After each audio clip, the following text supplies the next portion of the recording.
7-night trip on a cruise ship with 9 bars and lounges? Sounds like our kind of vacation.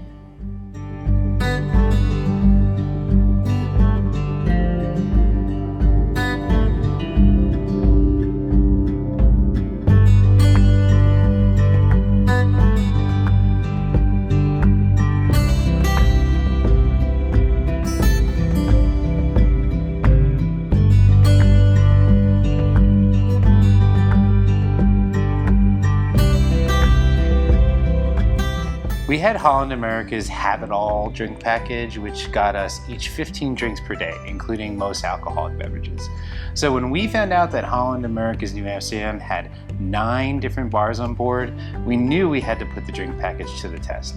I mean, it felt like the cruise gods had spoken and they were presenting us with a challenge. And who are we to say no? So how many bars did we visit? How much did we drink, and who served the best cocktail on Nieuw Amsterdam? Stick around to find out. That's Andrew. I'm Diana, and this is Calling All Ports.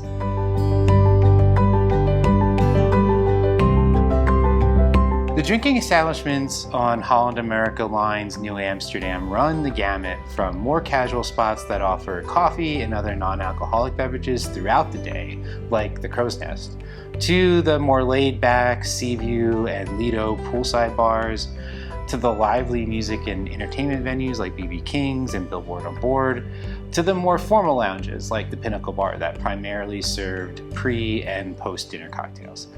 Each bar has its own menu and signature cocktails, which makes moving around and exploring these different spots a really kind of fun way to pass the time on a cruise.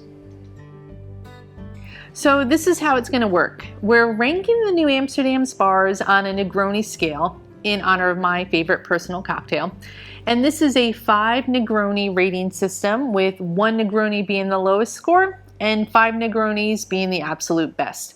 And we've calculated our highly scientific ratings based on a number of factors, including the location of the bar and its overall ambiance, hours and accessibility, the quality of service and how long we waited to get served, and the location of the bar. And so that, with the hours, the ambiance, and how well they made the drinks, especially my favorite, the Negroni, well, we'll award each of the 9 bars a Negroni rating on a scale of 1 to 5.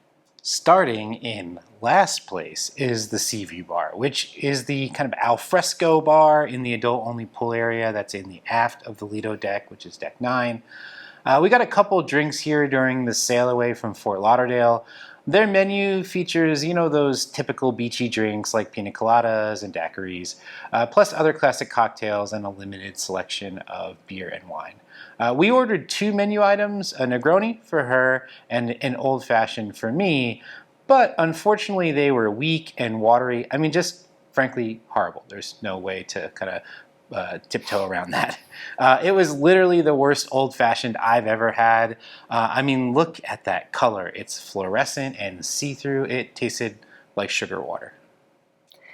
And so the Seaview also serves as a ship's smoking section, and we're non-smokers, so when the wind was blowing, which was often, it was really a terrible place to sit back and relax. So the unappealing smoky atmosphere, coupled with the lackluster cocktails, meant we only returned to the Seaview one other time mid-cruise to pick up a few cans of Holland America's signature anniversary Pilsner on the go.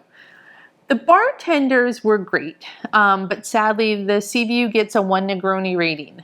I mean, these were technically drinks, more like wet stuff in a glass, and that's the nicest thing we can say about it.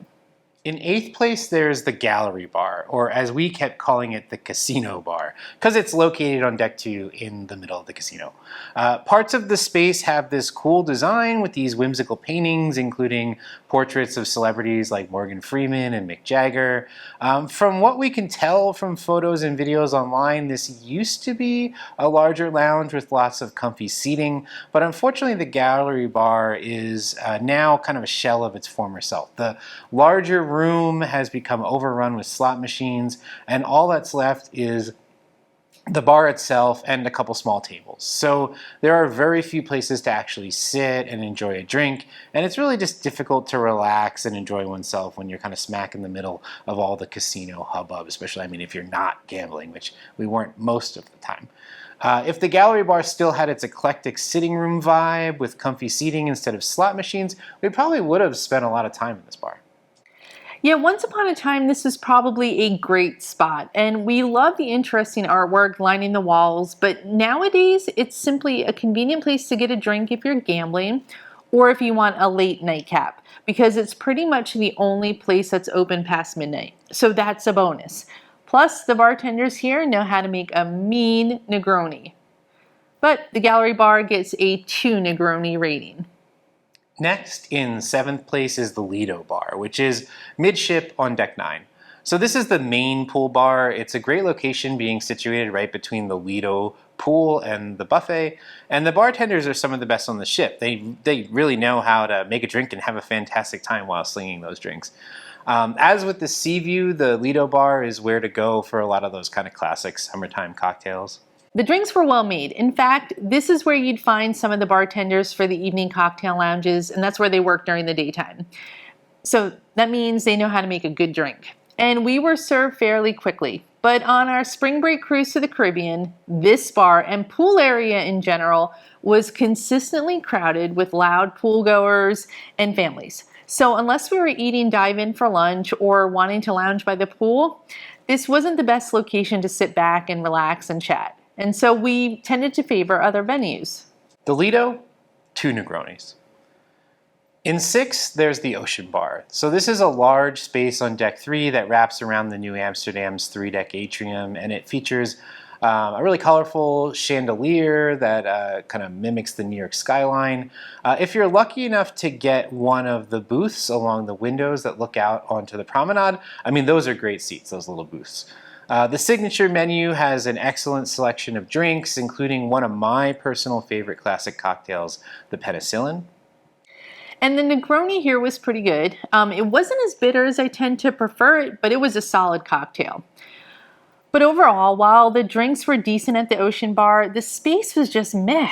I mean, it's just too large. The seating is too spaced out. The bar felt half empty even when it was packed. And so while the decor here is nice, it simply doesn't have much ambiance. Perhaps a cocktail pianist could bring it together. I mean, there's a piano and a small stage, but it was never used during our cruise, not even once.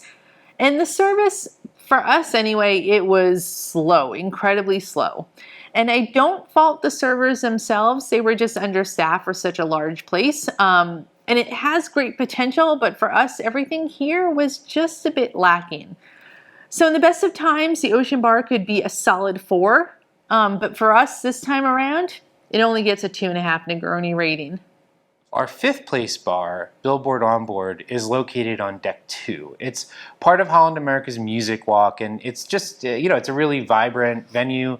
While the dueling pianos, performers, that's not really our thing personally. Other passengers, really loved it. It's one of the most popular performance venues on the ship.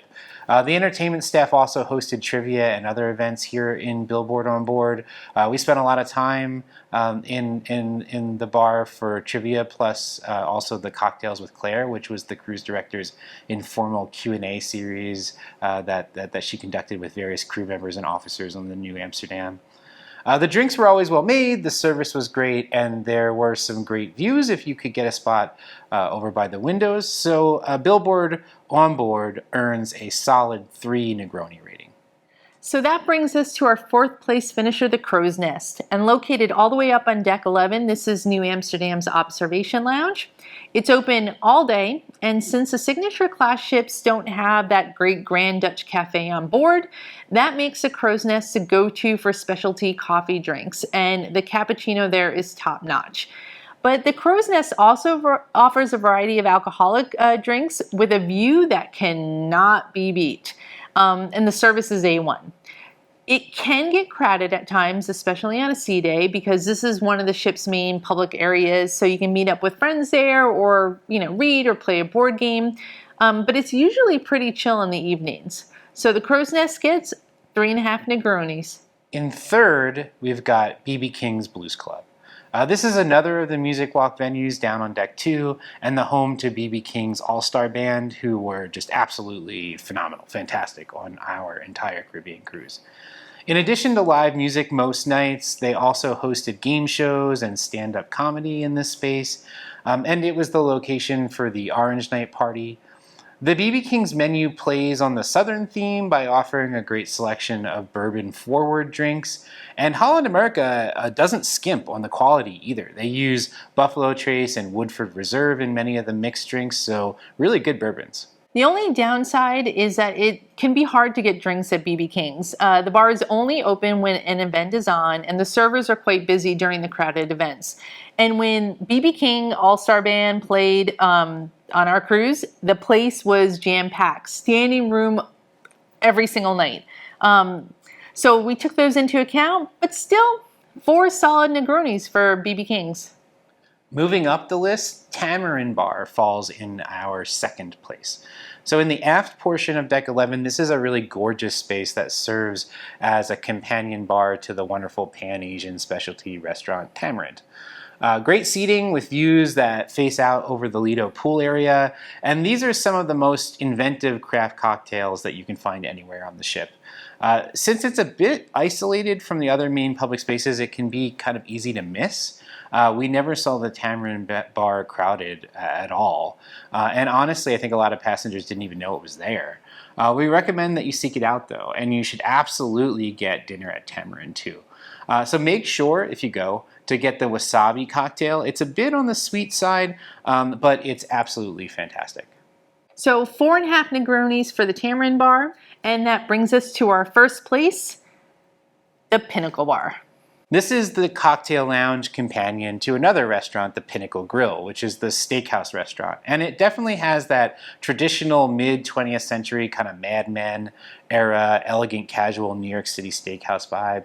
Great decor, and even though it's located right off the atrium in the center of Deck 2, which is a really busy part of the ship, it was rarely overcrowded. And that also makes it a great spot to watch, to people watch, since you can see everyone kind of going to and from dinner in the dining room or headed up toward the Music Walk venues and toward the World Stage Theater. And so the staff here is top-notch too. Albert came to be our favorite bartender on New Amsterdam. He made the best Negroni on the ship. I mean, this drink was perfect. But the Pinnacle all around was just fantastic. It's got the perfect location in the heart of the ship. We always got a great seat. We were always served quickly, and the drinks were consistently the best of all 9 bars and lounges. And so the Pinnacle does close on the earlier side, 10 p.m., but it was otherwise faultless. Pinnacle Bar, 5 stunning Negronis. If you've been on board the New Amsterdam, or really any of the Holland America, any of their other ships, we'd like to know which is your favorite watering hole, right? Drop a comment below. And if you made it this far, hopefully you like what you've seen and you'll consider subscribing to our channel. We'll have a bunch more Holland America content in our upcoming videos, both from this Caribbean trip on the New Amsterdam and also from another 7-night Alaskan voyage aboard the Koningsdam. So lots more content on the way soon. So thanks for watching, and we'll be seeing you.